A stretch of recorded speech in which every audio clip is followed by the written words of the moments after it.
చంద్రబాబు నాయుడుపై జగన్కి ఎంత ద్వేషం, అసూయ, కక్ష ఉన్నాయో బీఆర్ఎస్ పార్టీ అధినేత కేసీఆర్కి కూడా అంతే ఉన్నాయి. ఓటుకు నోటు కేసులో చంద్రబాబు నాయుడిని జైలుకి వెళ్లకుండా ఆ బ్రహ్మ దేవుడు కూడా ఆపలేడని కేసీఆర్ అన్నారు. కానీ సాధ్యపడలేదు. కనుక 2019 ఎన్నికల్లో జగన్కి తెర వెనుక నుంచి సాయపడి చంద్రబాబు నాయుడిని గద్దె దించేశారు. అందుకు చంద్రబాబు నాయుడు రిటర్న్ గిఫ్ట్ ఇస్తే కేసీఆర్ కనీసం థ్యాంక్స్ కూడా చెప్పలేదు.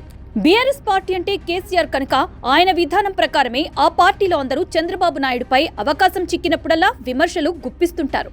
తాజాగా ఆ పార్టీ సీనియర్ నేత మాజీ మంత్రి హరీష్ రావు తెలంగాణ సీఎం రేవంత్ రెడ్డిని విమర్శిస్తూ సీఎం చంద్రబాబు నాయుడుపై తీవ్ర విమర్శలు చేశారు.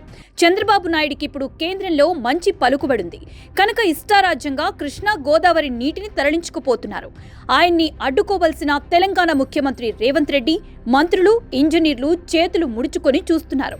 చంద్రబాబు నాయుడు నీటిని తరలించుకుపోతుంటే తెలంగాణ రాష్ట్రానికి నష్టం జరుగుతుందని తెలిసి ఉన్న సీఎం రేవంత్ రెడ్డి పల్లెత్తు మాట అనకుండా నీటి దోపిడీకి చంద్రబాబు నాయుడికి సహకరిస్తున్నారు. నదీ జలాల బోర్డులు రెండు కేంద్ర ప్రభుత్వం ఆధీనంలో ఉన్నాయా లేక చంద్రబాబు నాయుడు ఆధీనంలో పనిచేస్తున్నాయో అర్థం కాని పరిస్థితి నెలకొంది. ఏపీ ప్రభుత్వం నీటి దోపిడీని తక్షణం అడ్డుకోకపోతే ఆయా ప్రాజెక్టుల కింద తెలంగాణ ఆయకట్టులో పంటలు నష్టపోతాయి అని అన్నారు. బీజేపీని కూడా అడుగుతా ఉన్నా నేను, మీరు కూడా 8 ఎంపీలు గెలిచింది కదా, మరి బీజేపీ 8 ఎంపీలు, 2 కేంద్ర మంత్రులు ఈ రాష్ట్రం నుంచి ఉన్నారు. ఎందుకు? ఎతుకదినదానికా లేక మొత్క సావనికా? దేనికోసం 8 ఎంపీలు 2 కేంద్ర మంత్రులు ఉంటే ఏం లాభం? కేంద్ర మంత్రిగా కిషన్ రెడ్డి గారు ఉండి ఏం చేస్తున్నారు నేను అడుగుతా ఉన్నా. ఇప్పుడు కిషన్ రెడ్డి గారు మీరు నీళ్లు తెస్తారా లేదా ఆంధ్రప్రదేశ్ ఒత్తిడికో చంద్రబాబు నాయుడు గారు ఒత్తిడికో నీళ్లు నములుతారా? తెలుసుకోవాలి కిషన్ రెడ్డి గారు. పదవులు దేనికోసమండి?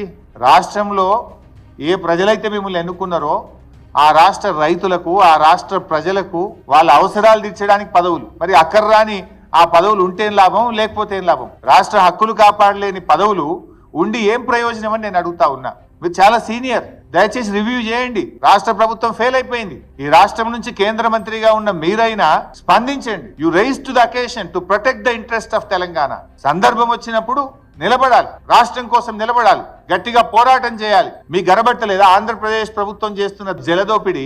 కిషన్ రెడ్డి గారు గనబట్టలేదా? రేపు సాగర్లో నీళ్లు తగ్గితే మీరు ప్రాతినిధ్యం వహిస్తున్న సికింద్రాబాద్ పార్లమెంట్ నియోజకవర్గ ప్రజల త్రాగునీటి అవసరాలు కూడా ఇబ్బందులు పడతాయి. కృష్ణా బోర్డు మీ పరిధిలోనే ఉంది కదా కిషన్ రెడ్డి గారు, మీరు రివ్యూ చేయండి. కేంద్ర ప్రభుత్వ పరిధిలోనే కృష్ణా బోర్డు ఉంది. హైదరాబాద్ వస్తున్నారు కదా, పిలవండి కేఆర్ఎంబిని. 3 మెన్ కమిటీ ఎందుకు ఈసారి సమావేశం కాలేదు? కేఆర్ఎంబి అనుమతి లేకుండా 3 మెన్ కమిటీ నిర్ణయించకుండా 666 టీఎంసీల నీళ్లను ఆంధ్రప్రదేశ్ ఎట్లా తీసుకుపోయిందో ప్రశ్నించండి. ఎందుకు అడగరు మీరు? మీ ప్రతాపం ఎంతసేపు మా మీదనేనా? రాష్ట్ర ప్రయోజనాలు కాపాడడం మీద మీ ప్రతాపం చూపండి, మీ సత్తా చూపండి, ఈ రాష్ట్ర ప్రయోజనాలు కాపాడండి. సో ఈరోజు సిఆర్పిఎఫ్ బలగాలు కూడా తక్షణమే తొలగించాలని కూడా నేను కిషన్ రెడ్డి గారిని కోరుతా ఉన్నా. ఎగువ ఉన్న కర్ణాటక, మహారాష్ట్ర నుంచి కృష్ణా గోదావరి నదులు తెలంగాణ రాష్ట్రం గుండా పారుతాయి కనుక కేసీఆర్ ముఖ్యమంత్రిగా ఉన్నప్పుడు దిగువనున్న ఆంధ్రప్రదేశ్ రాష్ట్రం నీటి అవసరాలను పట్టించుకోకుండా కాళేశ్వరంతో సహా ఎక్కడికక్కడ అనేక ప్రాజెక్టులు నిర్మించి నీటిని తెలంగాణ జిల్లాలకు మళ్లించుకున్నారు. ఏపీ, తెలంగాణ రాష్ట్రాల ఉమ్మడి ప్రాజెక్టు నాగార్జున సాగర్ నీటిని తాగు, సాగు అవసరాలకు నిల్వ చేసి ఉంచుకోవాలని ఏపీ ప్రభుత్వం ఎంతగా మొత్తుకుంటున్నప్పటికీ ఆ నీటితో విద్యుత్ ఉత్పత్తి చేస్తుండేవారు. ఓ పక్క నీటిని తరలించుకుపోతూనే మళ్లీ నీటిలో వాటా కోసం ఏపీతో పేచీలు పెట్టుకునేవారు. కానీ తెలంగాణకు దిగువన ఉన్న ఆంధ్రప్రదేశ్ రాష్ట్రంలోకి పారుతున్న నీటిని వాడుకుంటున్నా అది నీటి దోపిడీయే అని హరీష్ రావు వాదిస్తున్నారు.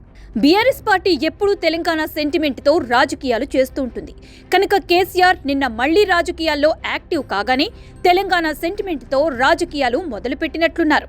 రేవంత్ రెడ్డిని దోషిగా నిలబెట్టి తెలంగాణ ప్రజలను బీఆర్ఎస్ పార్టీ వైపు తిప్పుకునేందుకే హరీష్ రావు ఈ విధంగా చంద్రబాబు నాయుడిని బూచిగా చూపిస్తూ మళ్లీ తెలంగాణ సెంటిమెంట్ రగిలించే ప్రయత్నాలు చేస్తూ ఉన్నారు. ఈ విషయం సీఎం చంద్రబాబు నాయుడికి, మంత్రులకు తెలుసు కనుక హరీష్ రావుకి ఘాటుగా సమాధానం చెప్పకపోవచ్చు. కానీ ఏపీ ప్రభుత్వం మౌనంగా ఉండిపోతే హరీష్ రావు ఆరోపణలు నిజమని ధృవీకరించినట్లవుతుంది. కనుక బీఆర్ఎస్ పార్టీకి తెలంగాణ సెంటిమెంట్ రగిలించే అవకాశం కల్పించకుండా ఏ విధంగా సమాధానం చెప్తారో